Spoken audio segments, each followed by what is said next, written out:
আরে কি রে, 500 টাকা ছিল, কি হলো? কি হইলো? ভাই ভালো করে খোঁজো। না, কোনো পকেটে তো নেই। বাহ, 500 টাকার জন্য মনে হচ্ছে খুব চিন্তা আছে মনে হচ্ছে। আরে ভাই, আমার বাপ দেশে 500 টাকা, ওই 500 টাকা দিয়ে কারেন্ট বিল দিতে হবে। আরে ভাই 500 টাকাই তো। আরে আমার বাপের ইনকামে 500 টাকা, জানতে পারলে আমার খবর খারাপ আছে।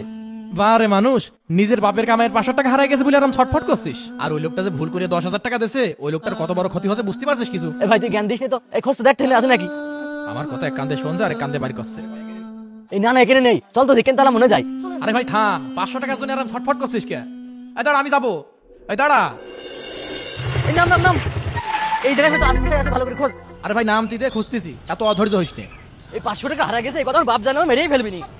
এই এদিক টাকা। আরে ভাই 500 টাকা হারাইছে, এই জন্য এত ছটফট করছিস কি কারণে? আরে ভাই, তোমার কাছে আমি বললাম আমার বাপের ইনকামে 500 টাকা। বুঝলাম না, তোর বাবার ইনকামের 500 টাকা হারাইছে তাই তুই এত ছটফট করছিস, আর ওই লোকটা 10,000 টাকা ক্ষতি হয়ে গেল, কিছুই মনে করছিস না? আমার বাপ 500 টাকা ইনকাম করার জন্য কত কষ্ট করে তুমি জানো? তুই শুধু নিজের বাবার কষ্টটাই দেখলি, ওই লোকটা কষ্ট করে না? ওই লোকের ফ্যামিলি নাই, ওই লোকের বাবা মা নাই। এ ভাই, তোমার জ্ঞান দেওয়া বন্ধ করবা?